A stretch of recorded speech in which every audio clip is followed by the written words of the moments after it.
जय हिंद दोस्तों। अब डिस्कशन करेंगे इस आर्टिकल पर। डाटा प्रोटेक्शन की आड़ में सरकार की ताकतें और बढ़ी हैं। डाटा प्रोटेक्शन कानून आ गया है, तो इस पे देखते हैं कि कैसे सरकार की ताकत बढ़ी है।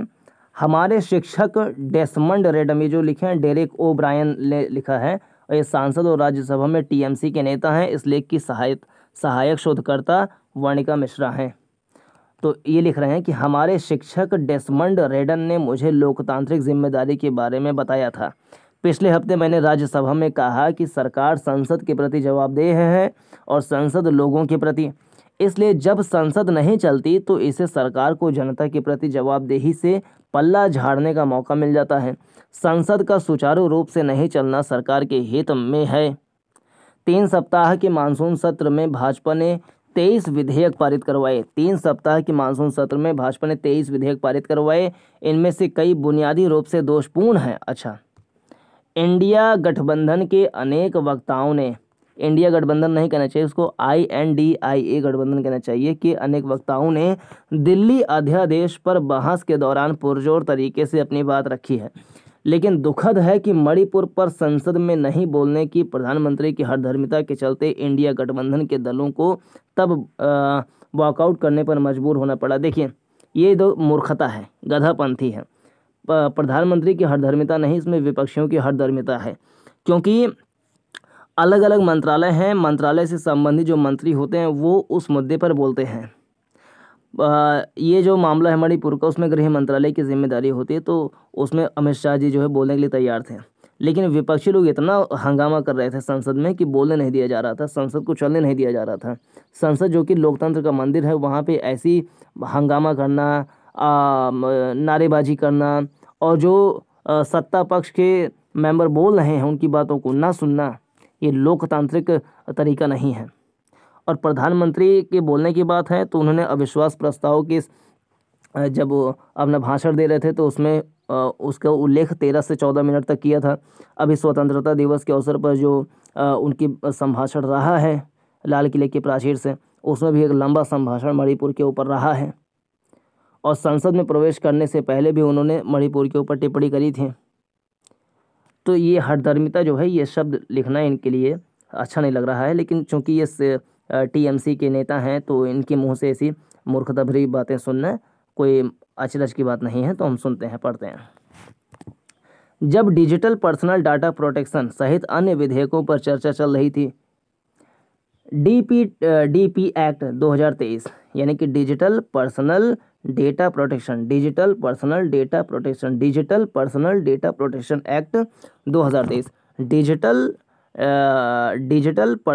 प्रोटेक्शन, तो पर्सनल डेटा प्रोटेक्शन ही नहीं, digital personal data protection act 2023 संसदीय और लोकतांत्रिक प्रक्रियाओं की प्रणालीगत अवमानना की बानगी है। अच्छा जी, अच्छा, संसदीय प्रणालीगत अवमानना कह रहे हैं।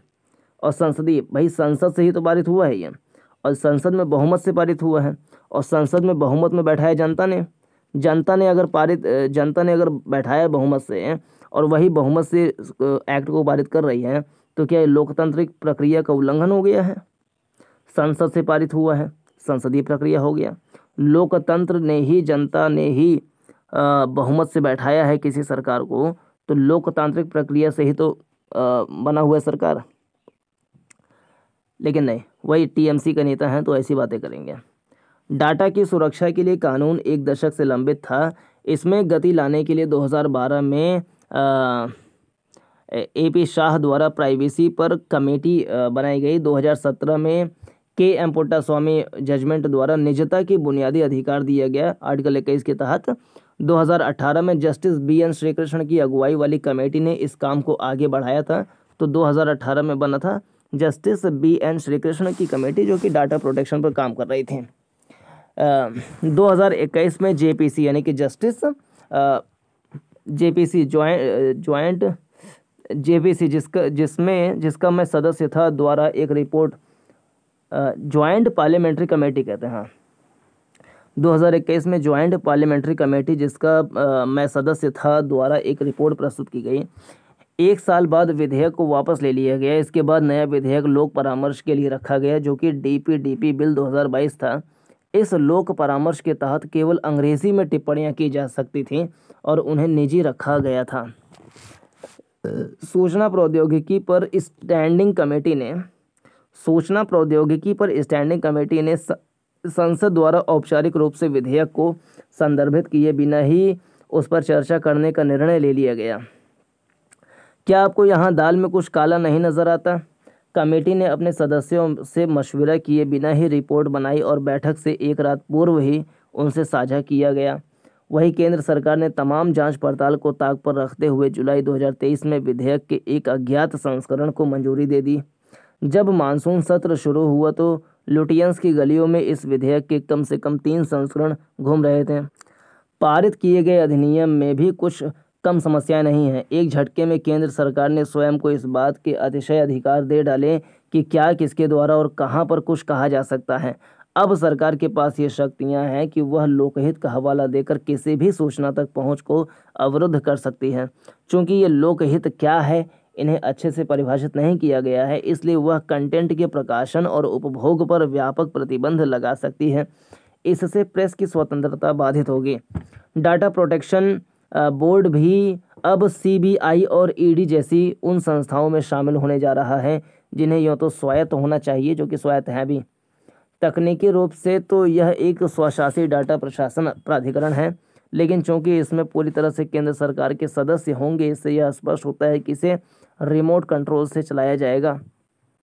केंद्र सरकार और उसकी एजेंसियां स्वयं को इस कानून की किसी भी बाध्यताओं से मुक्त रख सकती हैं, जिनमें डाटा की गैर सहमति से प्रोसेसिंग को दंडित करना भी है।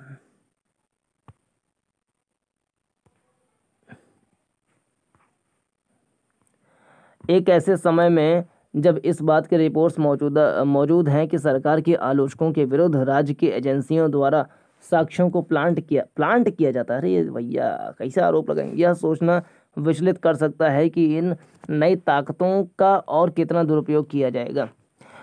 डिजिटल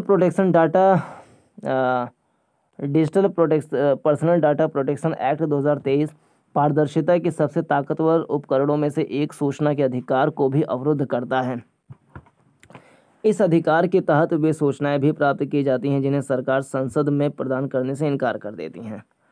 लेकिन इस विधेयक ने सरकार के लोक सूचना अधिकारियों को आरटीआई आवेदनों को रद्द करने की अपरिमित शक्ति दे दी है। साथ ही सार्वजनिक रूप से उपलब्ध निजी डाटा को इस कानून के अधिकार क्षेत्र से मुक्त रखने का निर्णय भी दोषपूर्ण है।